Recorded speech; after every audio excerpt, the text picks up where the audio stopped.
Today's story orbits around 4 distinct places, all of them located in the state of Texas. Seguin, Texas, where a great talent was hidden from the world. Dallas, Texas, where hope was born and a dream was formulated. Austin, Texas, where the dream was brought into reality. And Beaumont, Texas, where the dream was locked away to die. The subject of today's video spent most of his life in one state, but each city represents something drastically different. Despite only stepping outside of his home state for a few years, he became the most hated man in a whole nother city. The highs and lows he faced are all to the extreme. During his time in college, he broke records. He's the highest drafted kicker in modern NFL history, but his first game in the league went as bad as it could go. Fans felt they'd been lied to, robbed, defrauded. And decades later, he went to prison for all of those things. This is the story of how Russell Erxleben went from number 15 to number 14 to number 04048-180. Yeah, cue the Wayne.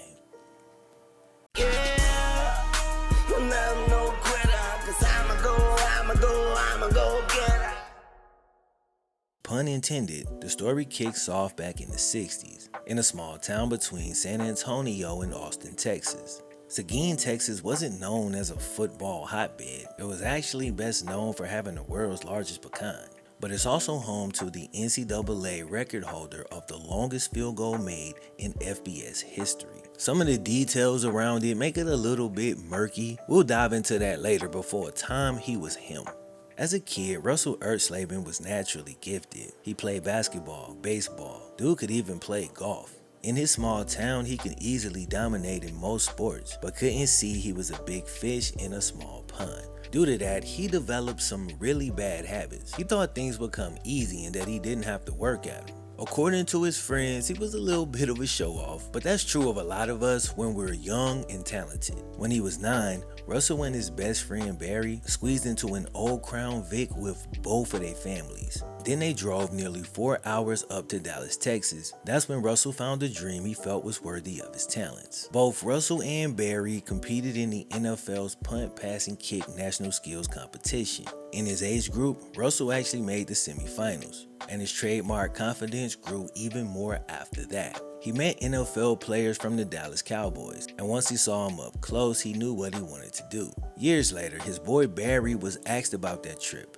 and he called it, quote, a child's paradise. Ironically or purposely, I'm not sure which one, but it is funny that this punt, pass, and kick semifinalist got to high school and did all 3 of those things. He was the kicker, the punter, and the quarterback. But while he had a decent arm, it was his leg that was exceptional. So when college scouts sent letters, they wanted him to kick. He accepted a scholarship to play for the Texas Longhorns. Great school and happened to be just an hour up the street. But despite the proximity, here things were different. Big fish had left the small pond for a larger body of water. In 1976, when he first went to college, it was the first time he'd been made aware of his imperfections. And it makes perfect sense when you consider he was 6'4", 220 and could kick the ball a mile. He was a beast in every sport, plus he's from a small town.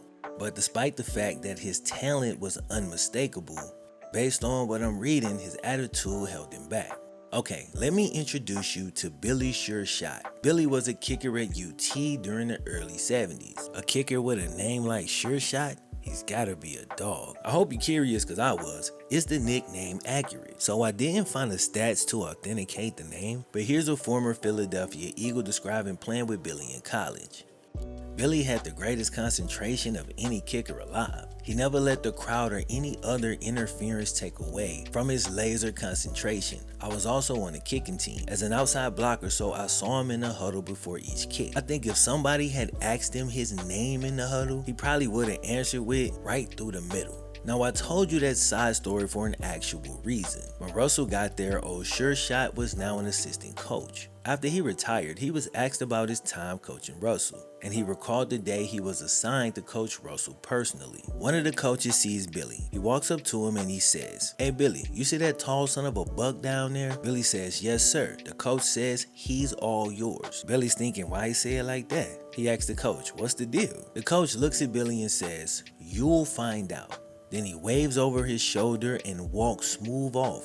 Billy had no idea what he was about to get into. but he approached it with the same confidence he did as a player. With Billy already being an experienced kicker, he saw the talent Russell had immediately. Problem was, smooth edges take hours of repetition. Russell didn't want to practice, he didn't want to stretch, and he still thought in his mind he could be the quarterback. Bro, just focus on your job, it's really hard enough. But for Russell, it was natural. He felt like AI. Now, if he'd come along just a few years earlier, practice might have been a lot less important. But around the mid-70s, when Russell was in college, a new kicking style was really taking over. Up to that point, most kickers kicked the ball straight forward. But right around that time, lots of high-level kickers started switching more to the soccer style of kicking, something similar to what you see in the league today. Now look, Billy Sure Shot was a straight leg kicker during his time playing for the Longhorns, but he had worked with other kickers and learned the soccer method. We're talking somebody that was committed to the craft of kicking. Throughout his years, Billy would work with the Houston Oilers and other organizations. He personally coached a bunch of different kickers that went on to be successful, so his track record as a kicking coach, man, is pretty damn good. Now, from Russell's point of view, he'd always been a straight leg kicker. He could even look at his coach and say, hey, it worked for you. He had years of reps and muscle memory kicking it straight legged, and he didn't want to change the thing that got him here in the first place, which is understandable, right? Like, you can understand that, but if he had a crystal ball, he might have changed his mind. But in the meantime, Russell would ascend to star status. Even though his style was old school, his leg was still hella powerful. And as a punter, he was nasty. Dude was named an All-American in his sophomore, junior, and senior seasons. But as a kicker, he was somewhat inconsistent, capable of great things, but might smoke an easy one. What I pictured in my head is like the Josh Allen of kickers, where you live with some mistakes because the upside is worth it. In 1977, during Russell's junior season, NFL legend Earl Campbell was his teammate. That year, Earl rushed for over 1,700 yards. Now let me tell you about the team's second most impressive stat. On October 1st, 1977, the Longhorns beat Rice 72-15. Rice struggled all day, they just couldn't stop Texas. And when they finally thought they did, that's when Russell stepped in. From the Texas 43-yard line, since Russell did both, you might have actually thought he was coming out there to punt. But he instead lines up in a field goal formation and then boots a 67-yarder right down the pipe. Till this day, this is tied for the longest made field goal in FBS history. Justin Tucker has the longest field goal in NFL history, but it falls 1 yard short of your boy Russell's record. There's some key differences between back then in college and now in the NFL. Keep that in mind for later. For now, all you need to know is that he hit a 67-yard field goal in the 70s in a live game. He hit a few more 60 pluses throughout those seasons. And don't forget, on top of that, he's an All-American punter. In 78, when Russell was having his most accurate year as a kicker, the New Orleans Saints was having one of their worst kicking seasons. Their starter had been injured and their backup situation was murky at best. At worst, it was trash. They rotated several backup kickers, including a fullback whose only experience was the fact that he'd kicked back in high school. All the replacements together only made about 48% of their kicks, which is higher than I expected. But keep in mind, this is only with them attempting short kicks that should have already had a high success rate. Despite that, the Saints had their most successful season to that point. What was their record? 7-9. 7-9 seems wild to be your most successful season, but to be fair, the team was only founded 9 years earlier. That 7-9 record was almost enough to get them into the wild card. That's before the NFC South even existed, but the irony is crazy. But since they got close and they felt the kicking situation held them back, they went into the draft with Russell up high on the draft board. So with the 11th overall pick, they didn't select Hall of Famers like Joe Montana or Kellen Winslow. Nope, instead they selected Russell Erxleben, who was recently voted as their worst draft pick of all time. They made Russell the highest drafted kicker in modern NFL history, beating out Steve Little, who just 1 year earlier was actually drafted 15th overall. When they say it's a copycat league, bro, they'll copy anything. This is probably a good time to explain the distinction. The whole highest drafted kicker in modern NFL history. So modern NFL history starts after the NFL and AFL merger back in the late 60s. In 1966, a kicker named Charlie Gogolak was actually drafted 6th overall. And this was close because the merger was announced that same year, but it just didn't take effect until 3 years later. So Russell Erxleben does own the distinction, but bro, it's really by the skin of his teeth. During his rookie year, Russell was in for a rude awakening. First off, Saints fans were mad they took a kicker in the first round, and the fact that he played kicker and punter didn't do much to ease concerns. So right out the gate, fans wasn't really feeling him, and after his first game, things would get much worse. Let's paint the picture. 1979, NFL opening week. Every team's fan base think they got a shot. Winning week 1 could set the tone for the whole season, but losing brings the PTSD from last year. But losing week 1 to a division rival in a heartbreaking way, that's the trifecta. In his first game, Russell's trademark confidence was shining through. On the day, he made 4 extra points and 2 field goals. Perfect on the day. Didn't miss a single kick. You're like, Flem, I thought you said his first game went terrible. It was a great rivalry game that ended up going to overtime, but in OT, the Saints got stopped and elected to punt the ball. What happened next wasn't even fully Russell's fault, but as fans ourselves, we all know sometimes we be tripping. Russell goes out there to punt and the snapper snaps the ball clean over his head. Remember, this is Russell's first game. Oh man, he quickly turns and he tracks the ball down, but by the time he got his hands on it, he was in his own end zone. Back then in overtime, no matter who got the ball first, any score of any kind instantly would win the game. So with the hand he was dealt, he was doing the best he could, but it was a hand that even Justin Bonomo couldn't win.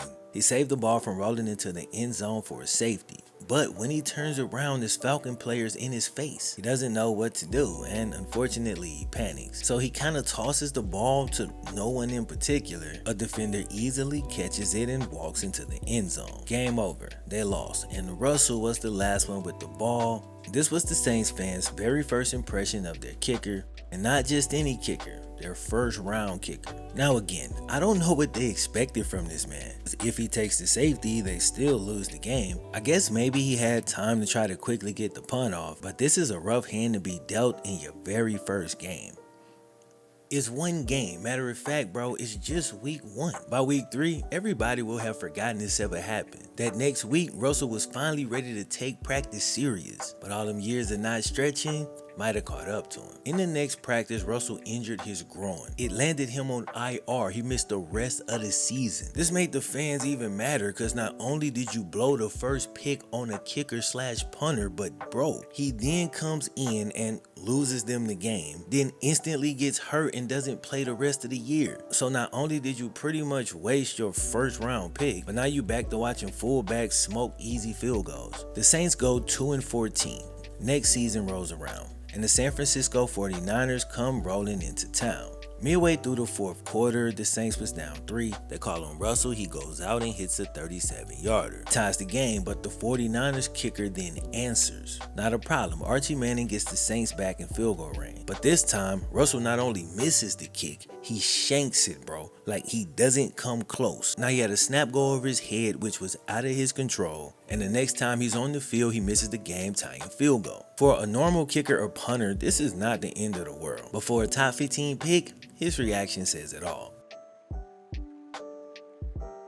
After the game, Russell had his Ryan Leaf moment where an embarrassed young man lashes out of frustration. Bro, check out his quotes following the Niners game. I'll have to change the second one because you can't say it on YouTube. This is a football crazy town and they love their football, but people ask the dumbest questions. They'd ask, why did you miss it? I say, the coach told me to. I had another one ask me if I wanted to end it all. I said, yeah, I tried, but I missed to the left. They always put $1 million kicker in front of my name. I mean, why can't I just be the kicker from New Orleans? Obviously, his smart remarks just made the fans hate him more, and I get his frustration, but taking some accountability is not for the fans. It's really for you, because only then can you actually get better.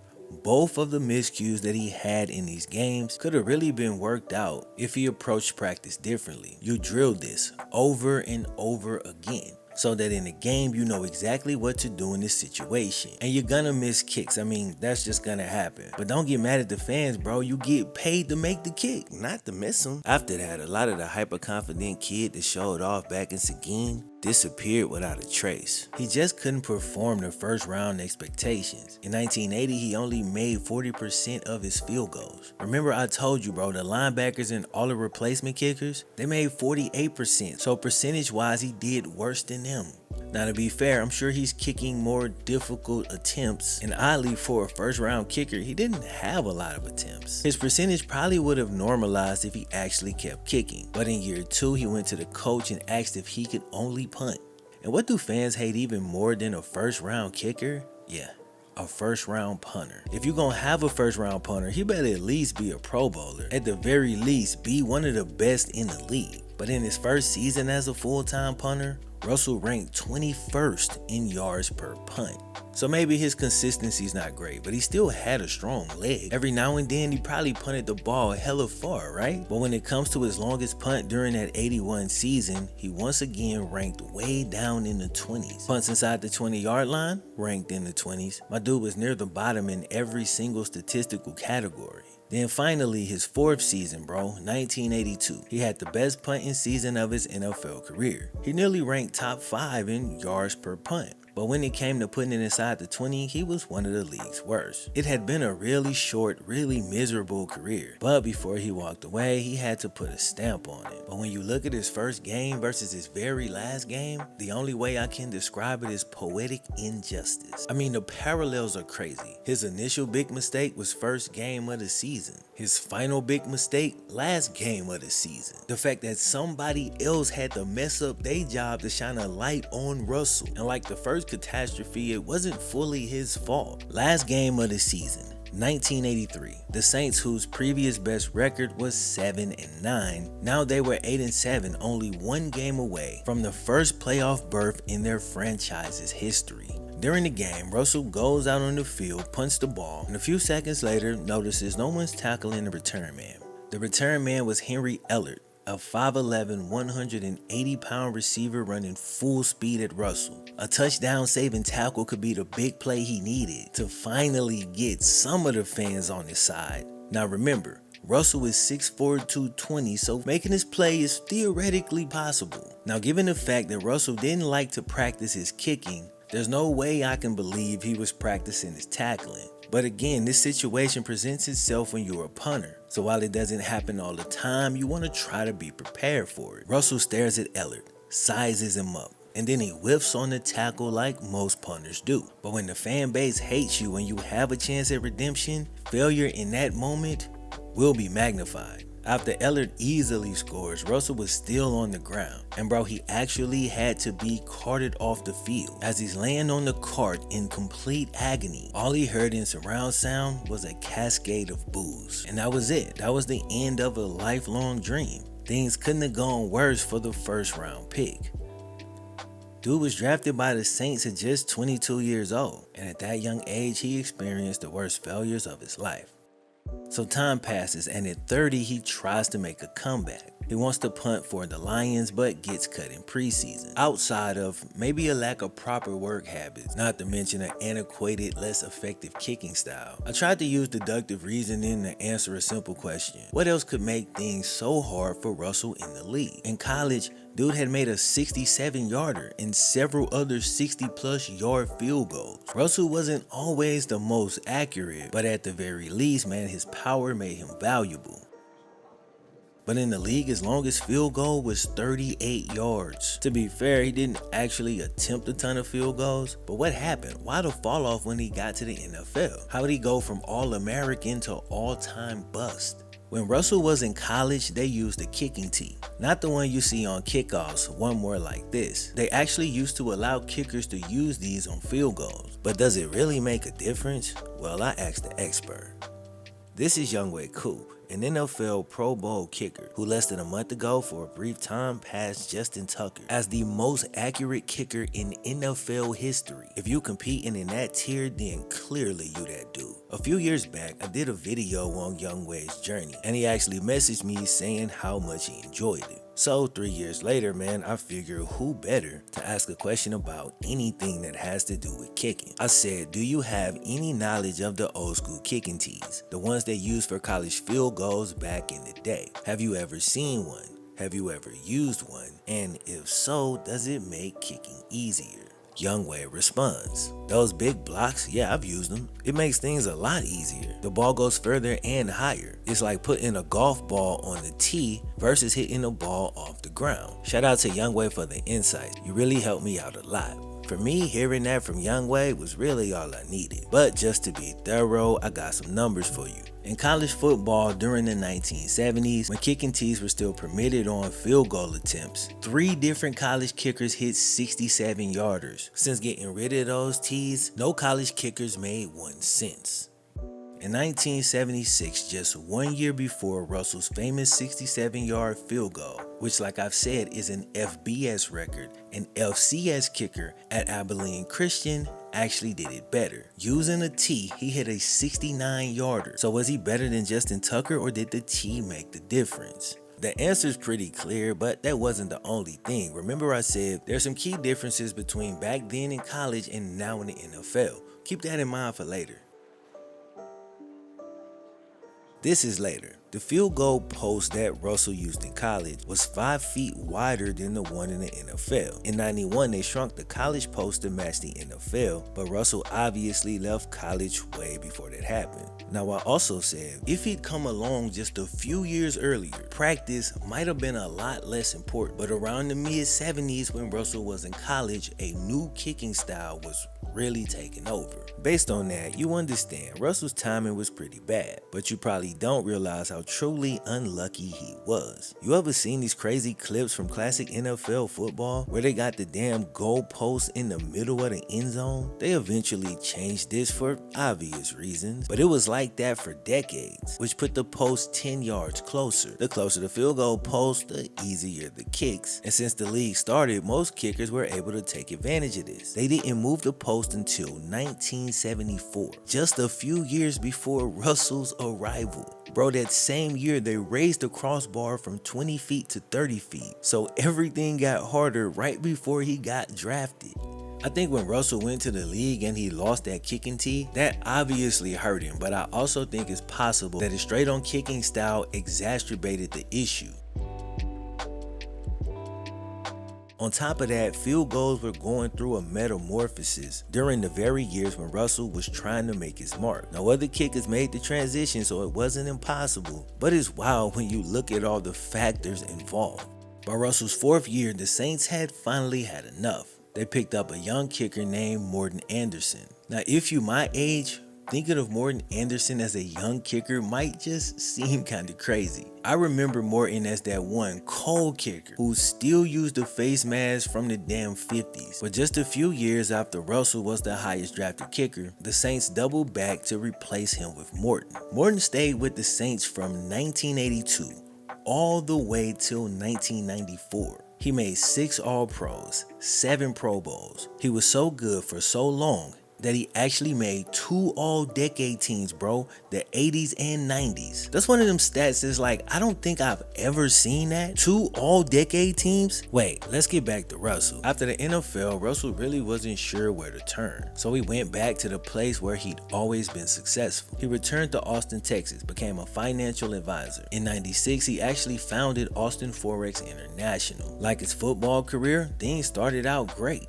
but his tendency to cut corners would catch up to him. He had unpaid debts, had been writing bad checks, failed at several businesses, but that wasn't the worst of it. He could still summon that confidence and persuade other people. It was once a superpower that he'd hoped to use for good, but life happened, and now this is what he resorted to. He convinced enough people to give him access to their money, and at one time managed tens of millions of dollars. For a time, he lived it up. Everything luxury.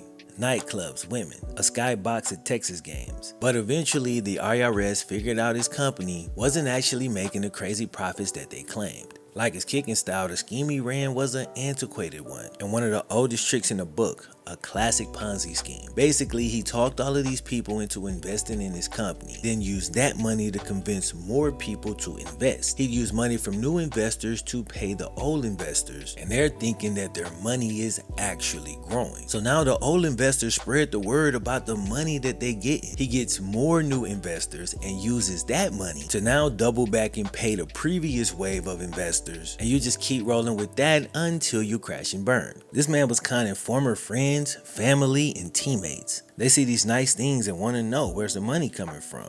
He tells them it's this great investment firm and that's how they got. It was a cold game, but I guess what isn't? So in 1998, about 15 years since he was carted off the field as a New Orleans Saint, Russell's company suddenly shut down and his investors lost a total of $35 million. Money that was pulled from college funds and retirement savings, bro. From people that he knew and called friends, called family. But a lot like when he missed a field goal or made a mistake on punt, he refused to take accountability for any of it, really. He says his business was legit and that people should blame his partners and advisors, basically anybody that's not him. We get that back in the day, he took blame for some things that wasn't his fault. But you can't continue to try to use that to play victim. The real victims here are the people that trusted you. To take no accountability is borderline narcissistic. Also, this is a little hokey, but I truly believe it. Using your superpowers for evil steal away a part of your soul. Eventually, he pled guilty to 1 count of conspiracy to commit security fraud, mail fraud, and money laundering. Then on September 18th in the year 2000, Russell was sentenced to 7 years in prison. He was also ordered to pay a total of $28 million in restitution money. His whole life had only known success in the state of Texas. As a kid down in Seguin, then at the camp in Dallas, and of course bro at Texas University of Austin, even with his short-lived business venture once he moved back to Texas. It's like the state of Texas was always a security blanket for him. But now, in a prison cell in Beaumont, Texas, his home record was starting to look as bad as his record on the road. 5 years later, he was sent to the halfway house to serve the remainder of his sentence under supervised release. In 2007, he was finally a free man, just in time to see the dude who took his spot back in the day was just now, 25 years later, retiring from the league with a Hall of Fame career. From a human standpoint, you don't want the guy who replaces you to end up being like 100 times better. Not that you wishing bad on him, but when you see your ex, you want to be able to say something like, but sadly, bro, things would continue to go left for old Russell. Ex-con trying to make a living can be a challenge. Maybe he could have done some coaching or personal punt coach, but Russ was trying to get back on top and fast. The most honored kicker in UT's football history is heading to prison. Russell Erxleben will serve 7.5 years for scamming investors. That's in addition to paying $2 million. Prosecutors say from 2005 to 2009, Erxleben conned people into investing in post-World War II German bonds and a painting. This won't be his first time in prison. He was paroled in 2005 after serving time for securities fraud. When he left jail the first time, he said he'd never go back. But at this point, I'm not sure if he could even believe himself. Here's a thought. Early childhood success can be dangerous. When things come easy early on, sometimes you don't develop work habits. Every dime Russell Erxleben made in his life came primarily from God-given ability. In football, he coasted on talent, didn't develop his skill, and therefore was unable to come close to his potential. Same thing in business. Maybe the scams felt right to old Russell. The money came easily, how he thought it was supposed to. And that's how Russell Erxleben went from number 15 to number 14 to number 04048-180. I'll catch y'all in the next one.